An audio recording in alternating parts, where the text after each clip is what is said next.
Just move right along. I'm glad you're here this morning, though. Happy Father's Day to all of you dads. Can we hear it for all the dads in the room? Guys, we appreciate you.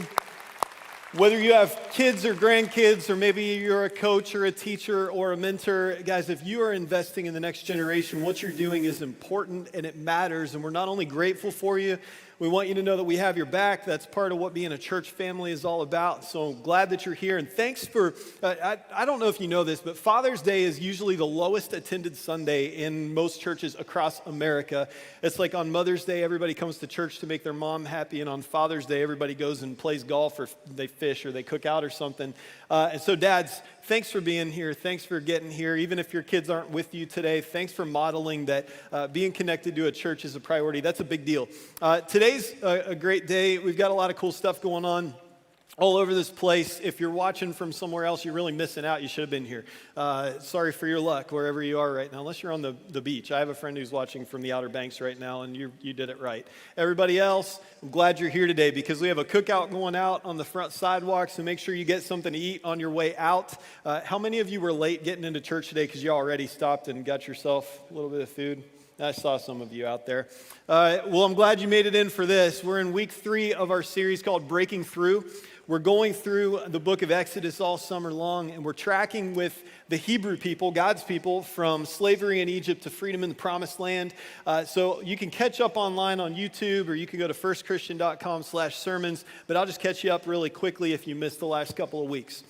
Week 1, we laid the foundation and we talked about how God's people, the Hebrew people, were enslaved in Egypt and they were oppressed and they were, for years and years and years, crying out for help and for a breakthrough. And it seemed like God wasn't going to answer. And I don't want you to miss, okay, because maybe I didn't emphasize this enough in week 1. But when I say they were crying out for help, I mean life was horrible. And so this was not like a weak, pathetic cry like, God, would you please do something? Like, I was thinking about this the other night because our family was over at my brother's house for a family birthday party.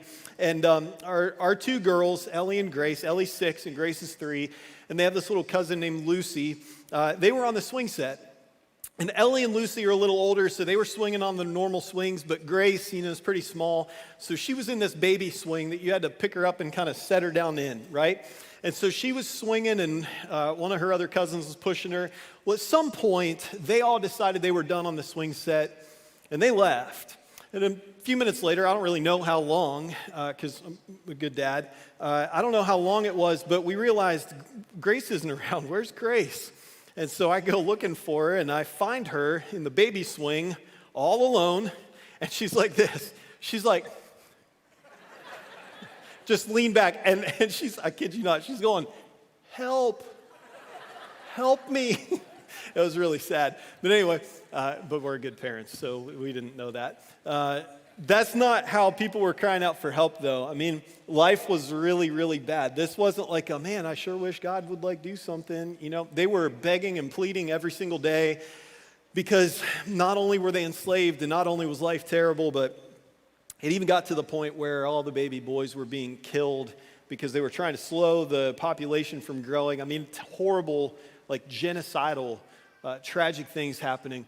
And we read at the end of chapter 2 where it says God eventually, because they were faithful, they were persistent, they kept crying out, God saw them, remembered his promise, and decided it was time to act.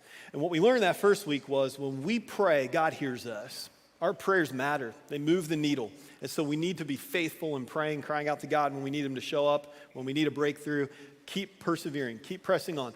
So last week we looked at the beginning of a story of a guy named Moses who is out in the wilderness for 40 years just tending sheep, doing his thing. And God shows up in a really miraculous way with a message for him that he says, Moses, I've heard my people. I'm going to do something about it, and I'm going to use you. You're going to be the guy. I'm sending you to Egypt. You're going to go tell the king to let my people go. And Moses has all kinds of excuses, all this hesitation, this fear of this is too big a job. I don't have what it takes to do this. But God says, no, you're my guy. I'll handle. I'm powerful. I'll convince them. You just need to go. Just trust me. I'll do the heavy lifting, Moses, but you just go.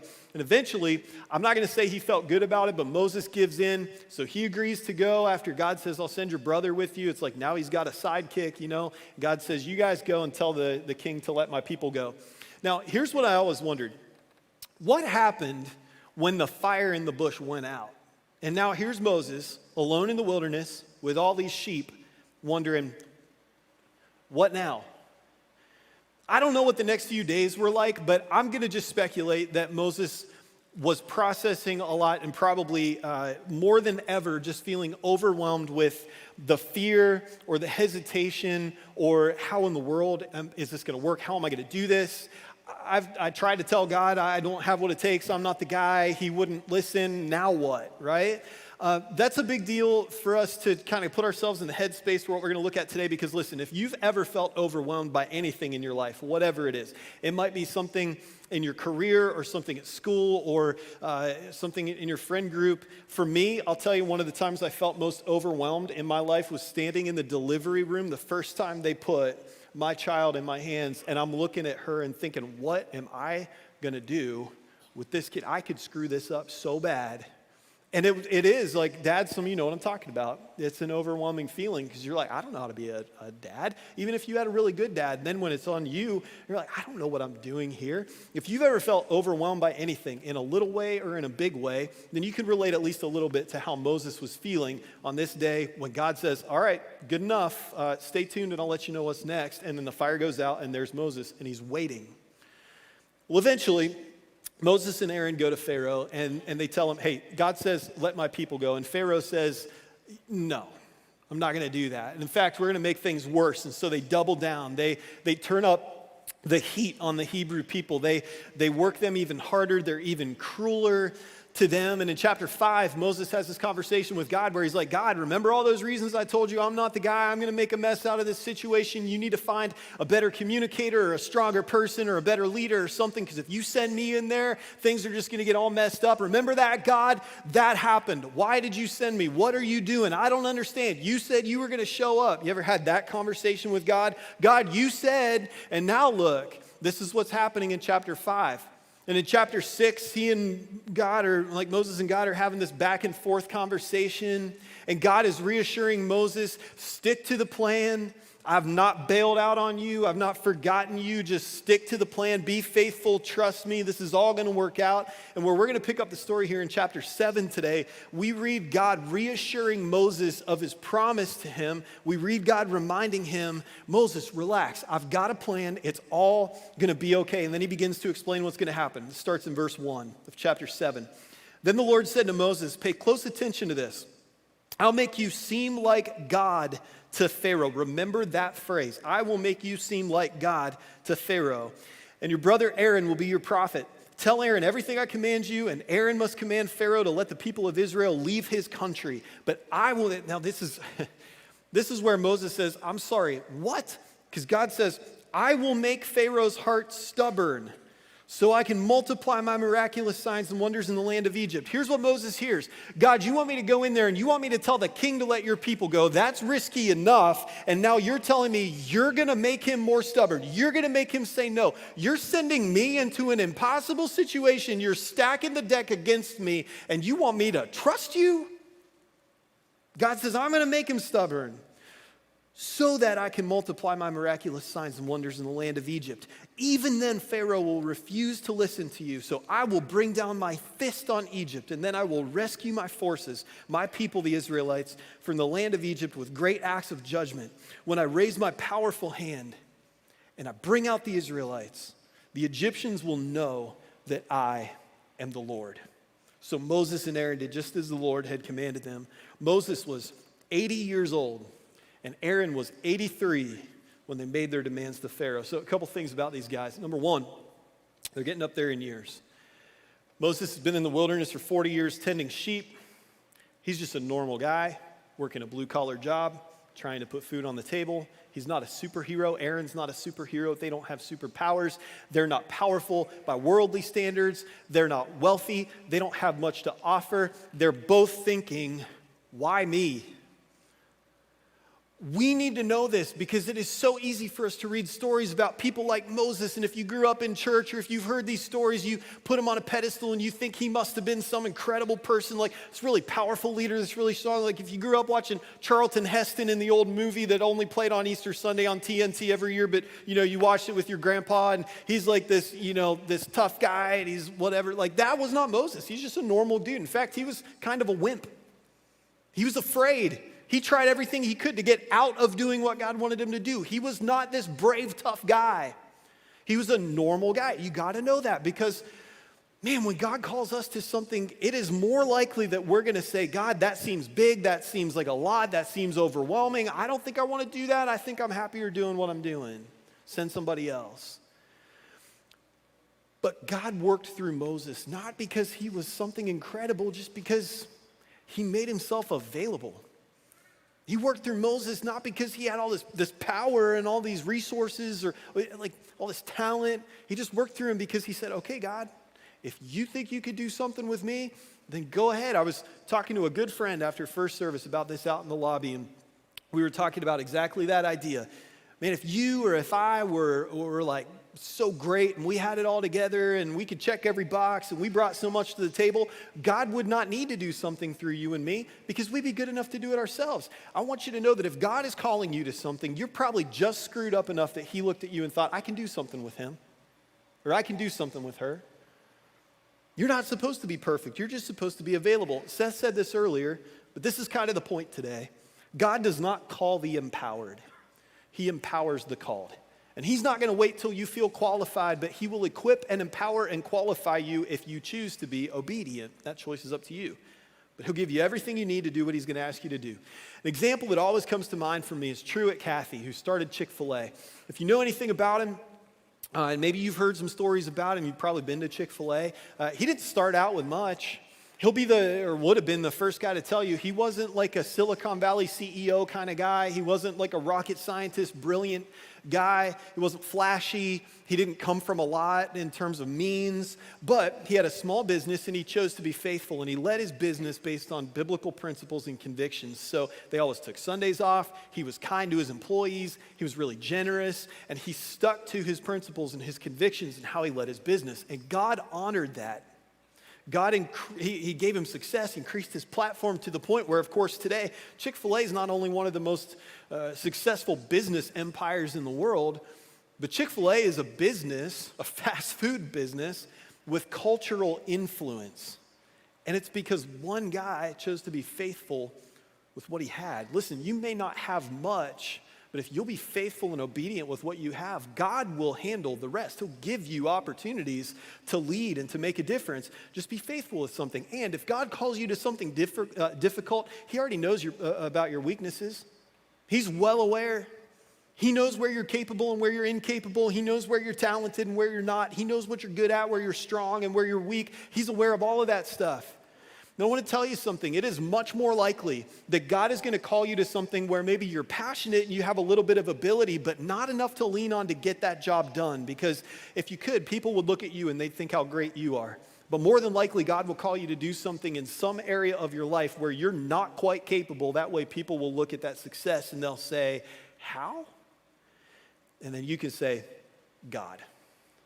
That's kind of how it works. He doesn't need your ability. He wants your availability.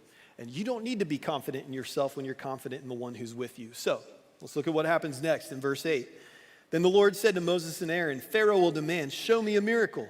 When he does this, say to Aaron, take your staff and throw it down in front of Pharaoh, and it will become a serpent. Remember this from last week if you were here when Moses is making his excuses, and he's like, what if they don't believe me that you sent me? And God's like, take your staff and throw it down. It'll be a snake, and then pick it up, and it's a staff again. Well, now this is happening again in front of Pharaoh, okay? God is doing what he said he would do. Verse 10, so Moses and Aaron went to Pharaoh and did what the Lord had commanded them. Aaron threw down his staff before Pharaoh and his officials, and it became a serpent. Then Pharaoh called in his own wise men and sorcerers, and these Egyptian magicians did the same thing with their magic. They threw down their staffs, which also became serpents. Now, this is huge. This is crazy, right? Whatever black magic, voodoo gods they were worshiping, somehow they were able to replicate what God did when Aaron threw his staff on the ground and it became a snake. Somehow they were able to do the same thing, but check this out. It says, then Aaron's staff swallowed up their staffs.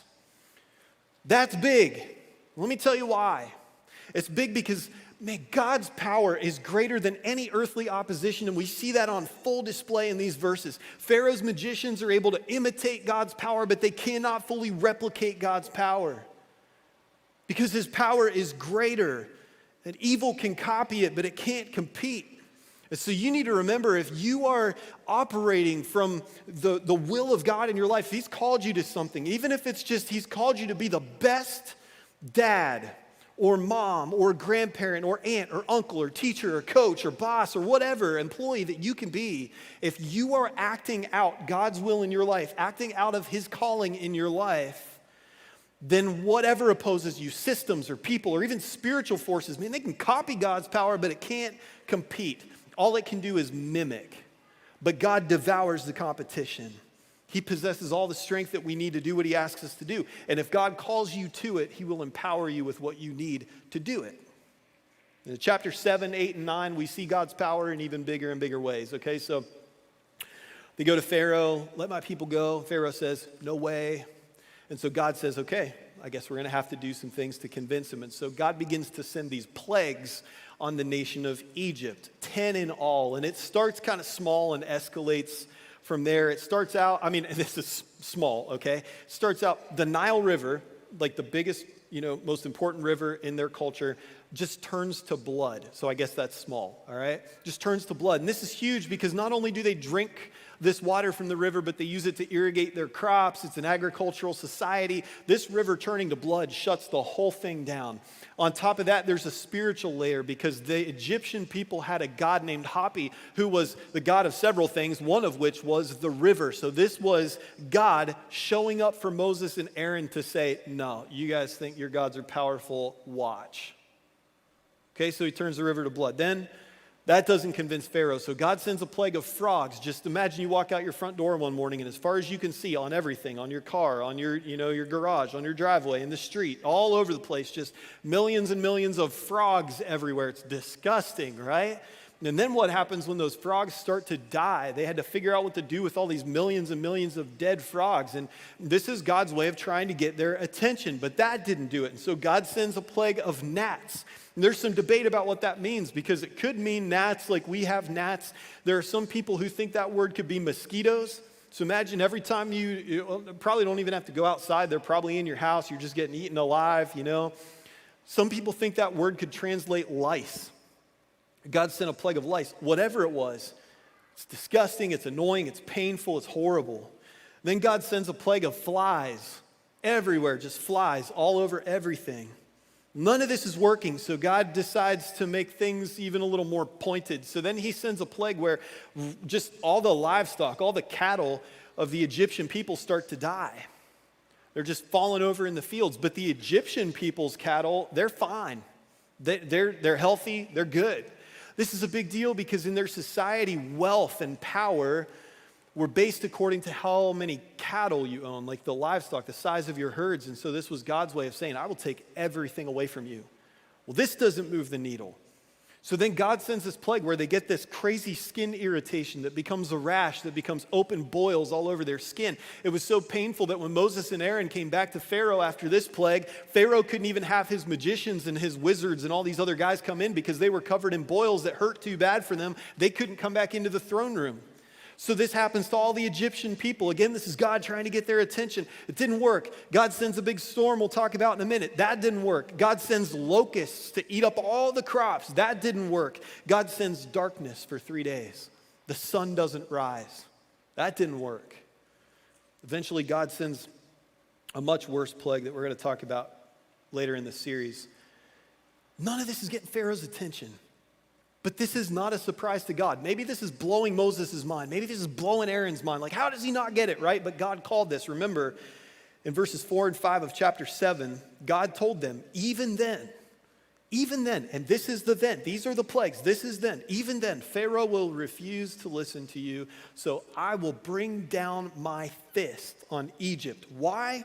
He explains, he says, I will rescue my forces, my people, the Israelites, from the land of Egypt with great acts of judgment. And when I raise my powerful hand and bring out the Israelites, the Egyptians will know that I am the Lord. So God sends his plagues, and listen, this is big. This might be the whole reason you're here today.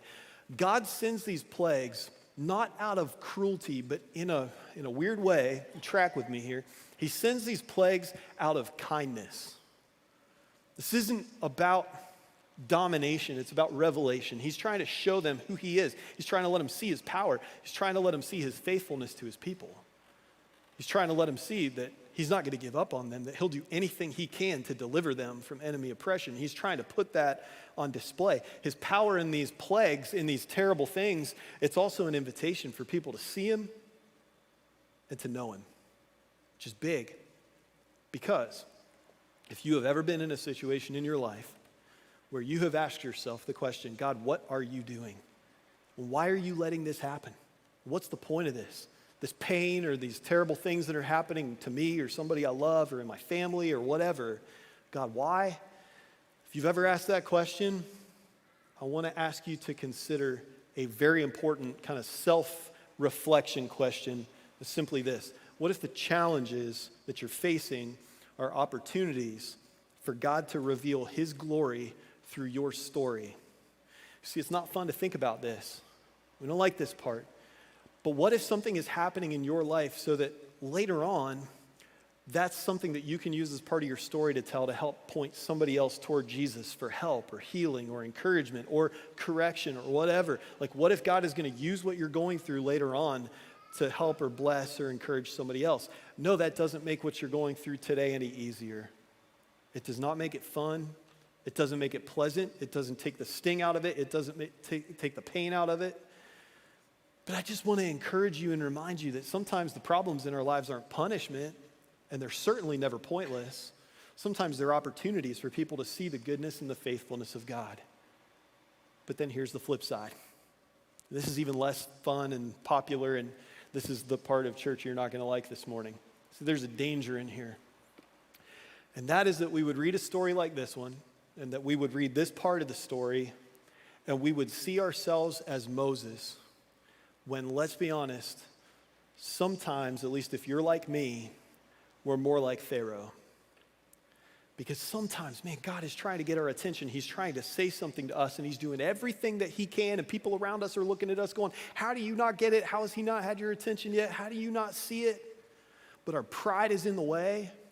And so we don't see what God is doing, and we don't hear what God is doing, and we can't connect what God is doing to what we're going through, and so we just totally miss out on the whole thing because, well, let's just be honest, some of us are more like Pharaoh than Moses. And listen, this is Exodus 9, verse 35. It says, because his heart was hard, Pharaoh refused to let the people leave just as the Lord had predicted through Moses. And so God sends these plagues, right? And the plague I told you we'd come back to was a storm, the worst storm Egypt's ever seen. God even sends a warning to not just his people, but the Egyptians. He's like, hey, a storm's coming. Take cover. I warned you. And some of the people listened, but some of them didn't. And you know what happened to them? The hail was so intense, they died because they didn't believe the warning of God. They didn't take him seriously. They did their own thing. Their pride, their arrogance, their disobedience, it cost them their lives. And Pharaoh responds and he says, this time I've sinned.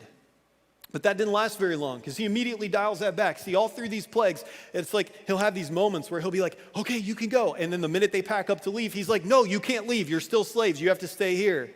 And then something else will happen and he's like, all right, get him out of here. And then like things get better and he said, no, I changed my mind. You can't leave. And he does this over and over. Well, this time he goes as far as to say, I have sinned. And even that doesn't last because his heart hasn't changed. He's just uncomfortable. And can I just tell you, sometimes that's exactly what happens to us. When we go through something hard, and it's a consequence for something that we've done or something we've said or an unwise choice that we've made or something sinful that we've done, and we have this moment where we have a consequence or something unpleasant happens, and so we're like, I'm sorry, God, I'll never do it again. But our hearts haven't changed. We're just uncomfortable. We're just like Pharaoh in the story. There's a difference between regret and repentance, a big one. There's a difference between a moment of, oh man, I shouldn't have done that. This is probably not going to be fun. And truly falling on your face before God and confessing where you're wrong and asking for forgiveness and asking God for mercy and asking God to change your heart, to mold you, to shape you. Sometimes it's to take something away so that there's less distraction or temptation or something in your life so you can be more focused on him and on what he wants to do in you and through you. There's a difference between regret and repentance. Sometimes God shows up in consequences. That's what we see in these chapters. He shows up in consequences, and when he does, we get to choose if we'll humble ourselves before him or if our pride will get in the way and eventually lead to our destruction. You see, temporary alignment, momentary alignment, without true surrender, leads to permanent destruction. And the example that I think of every time is the two thieves on the cross next to Jesus. Maybe you've heard the story, but they nailed Jesus to the cross on Calvary and they raise him up, and to his right and to his left are two common criminals. Now, crucifixion's capital punishment, so more than likely they had done something pretty messed up to get the Romans' attention that bad. But these two guys, despite the fact that they were probably so just broken and jaded and angry and in pain, right? Here they are next to Jesus. And they're seeing the same Jesus. And they're hearing the same exchanges between him and John when he's like, take care of my mom, and the soldiers are talking to him, and people are mocking him. They're seeing the same thing. They're hearing the same thing. They're experiencing the same thing. Two totally different reactions, though, because one guy says to Jesus, remember me today when you're in your Father's house. And the other guy just mocks him. His heart's hard. He just makes fun of him. He taunts him just like all the soldiers, right? Two guys seeing the same thing, hearing the same thing, experiencing the same thing. Two totally different reactions. One is full of pride. The other humbles himself before the creator of the universe. And you know what Jesus says to that guy? He says, today you'll be with me in paradise. Man, if I'm picking, I want to be that guy. And so what that means is I got to get my pride out of the way. And if you want to be that guy, you got to get your pride out of the way. Because pride will lead to a fall every single time, but true surrender positions us for God to move powerfully in us and through us and around us. And I know that's true because 2 Chronicles 7 has this promise in it, not just for God's people in the Old Testament, but for you and me and anybody else who calls himself God's man or God's woman, God's person today. This is for you. It says, then if my people who are called by my name will humble themselves and pray and seek my face and turn from their wicked ways, I will hear from heaven and will forgive their sins and restore their land. I'm going to try to not get on a soapbox here, but guys, I got to tell you something that this wasn't even in my notes until the buzzer, but I just felt like this is something I got to get off my chest, and maybe it's good for you. I don't know which part of the political spectrum you align with. And it really doesn't matter because what I'm about to say is not political. So whether you are somebody who would say, I'm far left or far right or somewhere in between, it doesn't make any difference. Because here's what we can all agree on. Our nation is broken. There's more divisiveness. There's more anger. It's messed up.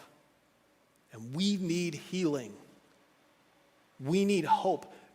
Our nation needs Jesus in a bad way. And here's what I think is the hardest thing, okay? Let's just assume that you're somebody who's praying for America. And let me just tell you, by the way, I've said this before, I'll say it again, and don't email me. If you are criticizing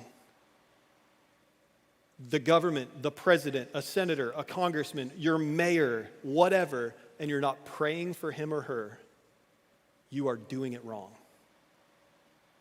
And so let's just assume you are. Let's assume you're praying. But you're not surrendering. That's the disconnect. Because listen, this verse, 2 Chronicles 7:14, does not say when the Republicans or the Democrats or your enemies or people who are not Christians, I don't know, fill that blank with anything you want. It doesn't say when people who are far away from me, or when the people in whatever state or whatever. He says, when my people, God says, if I could just get the people who say they like me to do what I say, I'll heal their land. And so I'm just telling you today, church, like if we want to see revival in America, if we want to see healing, if we want to see any kind of unity, if we want hope, if we want anything, it starts with you and with me falling on our faces before God in repentance and saying, God, we just need you.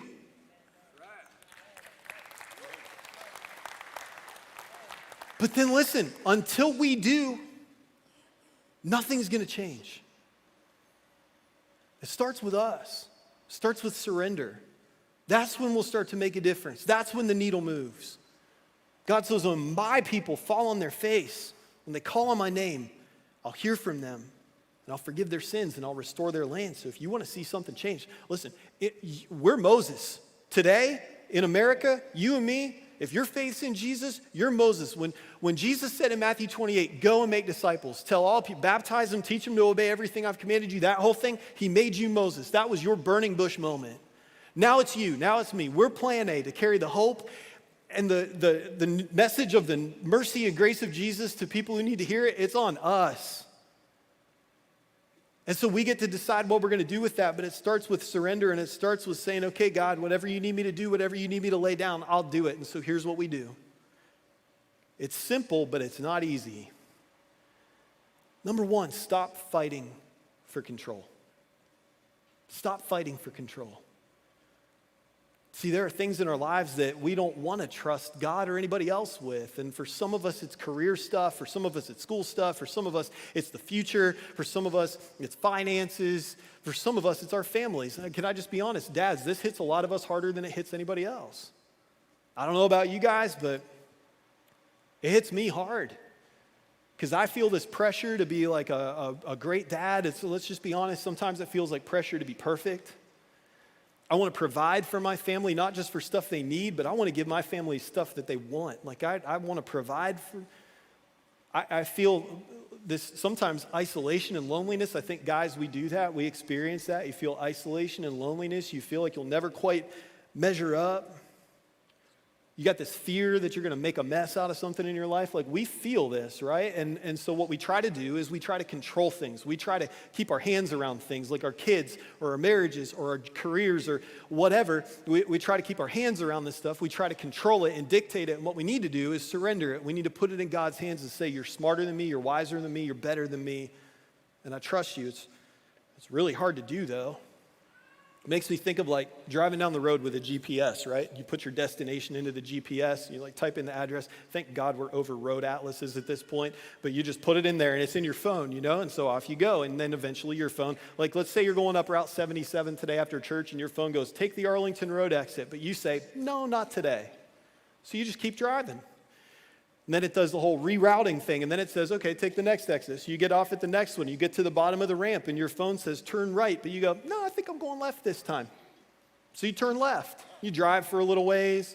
It tells you where to go. You just blow right through all those turns. Eventually, you come to a dead-end road. You can go right or left. Your GPS says, go right. Google's like, go that way. You think, no, I'm going to see what straight looks like. You just drive right into a lake. That sounds dumb, but I've read stories about people who've done that. So, okay, let's just say it's happened. People have done that before. Doesn't that seem stupid? But that's exactly what we do when God is trying to tell us what to do through his word and through his spirit, and we're just like, okay, God, I hear you, but I'm going to do this instead. And then we find ourselves neck deep in trouble, and we're sitting there going, what the heck? You said you weren't going to, leave me hanging. And God's like, I tried to tell you.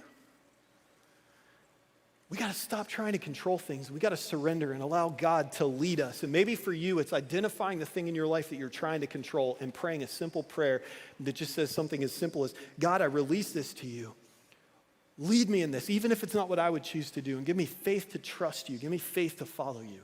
Pray that prayer of surrender and stop trying to control whatever it is that you're trying to control.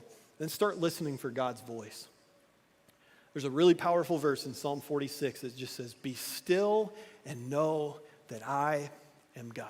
If you want to know who's powerful, if you want to know the God of the universe, like in a real way that matters, it starts with shutting up sometimes and pausing and listening, being still.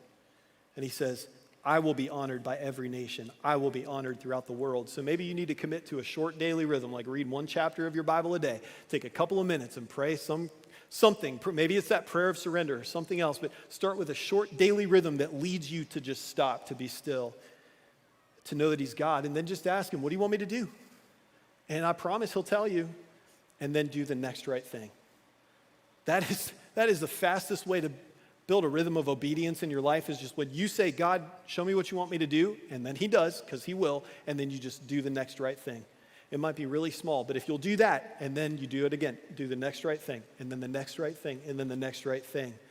And then as you're obedient and you're faithful, you'll see God work. So start listening for his voice. And finally, surround yourself with people who strengthen your faith. Let me tell you why this is a big deal.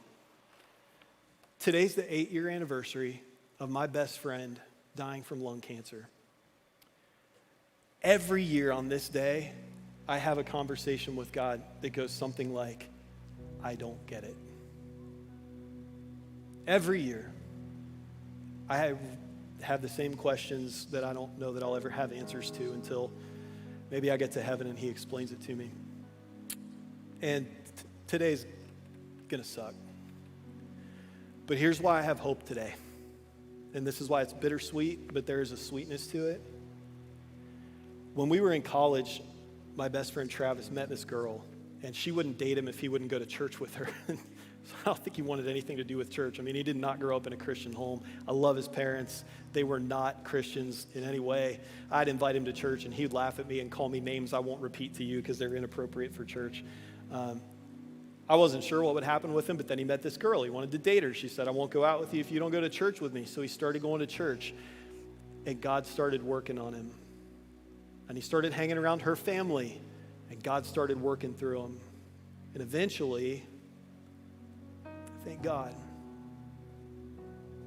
he met Jesus. And then he became a leader in his youth group and a deacon in the church, and probably should have been a pastor because he was a better man than I'll ever be. And he left an incredible legacy behind. And I have hope today because I know he's with Jesus. And it's because the people were in his life to point him to Jesus. And so, look, you need those people in your life, but man, can I challenge you? There is somebody here or online that needs you to be that person in their life. So don't think it's all about you. Because this fall, you're going to join a small group, and that person's going to join a small group, and you don't know who they are, you don't know their name, you never met them before. And they're going to be praying, God, I need that person in my life, and God's going to go, okay, I got just the person, and it's going to be you. You're going to be Moses in that situation. God's going to send you with a message, or you're going to be the person in their life to encourage them, whatever. Do you ever pray and say, God, I don't know who you want to use me to just support or encourage or help, but use me? That might be your prayer today. Maybe you need to get those people in your life, or maybe you need to be that person. I don't know. But think about that this week. Here's what I do know. When life pushes back, and it will, when people doubt you, and they will, when you feel in over your head, and you will, you need to remember that the God who called you and the God who sent you is the God who goes with you. And he goes before you, and he comes behind you, and he's with you at all times, in all things. The same God who turned staffs into snakes, and the same God who rocked Egypt with a storm and humbled a king is the God who said, my power will be with you. And he won't call you because you're empowered, but he will empower you when he calls you. He'll give you what you need to do what he asks you to do. But you weren't made for a passive life, and you weren't made to be a bystander. Men, one more time, let me just say to you, you were not made to be a passive dad, or a passive grandfather, or a passive uncle, or a passive teacher, or coach, or whatever you are. We need strong, godly men who model Jesus Christ to stand up and be that. You were made for more, and God has a plan for your life, and you have value and worth and purpose. The next week, we're going to see what happens when God actually puts his plan into action. But our responsibility, your responsibility right now, is just to get ready, because that day's coming. So I want to pray for you and ask God for that. God, would you just prepare us for what you're going to do? Even if we have no clue what it looks like or when it's going to happen, would you just prepare us? It might be a long time that we're in that season of learning and unlearning and being shaped and molded into who we need to be your people and wherever you put us for whatever reason, but prepare us. And I pray that we would be humble enough to surrender our pride and whatever else we're holding on to and to lean on you and to draw from your strength and to trust your plan. God, I pray for all the dads that are here or wherever they are right now who are trying to do that or maybe not trying yet but feeling like they need to. I pray for strength for them. I pray for courage for them. I pray for boldness for them in a culture that honestly tells men they should sit down. I pray that you would raise up men who will stand up and with love and joy and peace and patience and kindness and goodness and faithfulness and gentleness and self-control, would you raise up men who will be your men in this world, who will show people the grace and the mercy of Jesus, who will show people your power and your love and your goodness. God, I pray that as your people, men, women, whoever we are, I pray that we would fall on our faces and just beg you for healing and forgiveness. And I know that you'll bring it. You promised us that. We need it, God. We need what only you could do in our world. We need it in our city. We need it in our church. We need it in our schools. We need it in our neighborhoods, our workplaces. We need the goodness and the grace that only you give. God, just give us the humility and the wisdom to surrender to you. I pray for a powerful move of Jesus, one that will not only get our attention and get the attention of the people around us, but God, one that will lead us to trust and to faith in you. And I can't wait until we get to see what you have in store. I can't wait until we get to see how your plan is going to come to fruition. I can't wait until we get to heaven and we get to meet people who are going to be there because you put us in their path and we didn't even know why or what was happening, but you do. God, just help us to be ready and faithful and obedient. Thank you that you have a plan and teach us to trust you. Thank you for the purpose we have. Teach us to lean into that. We pray in Jesus' name. Amen.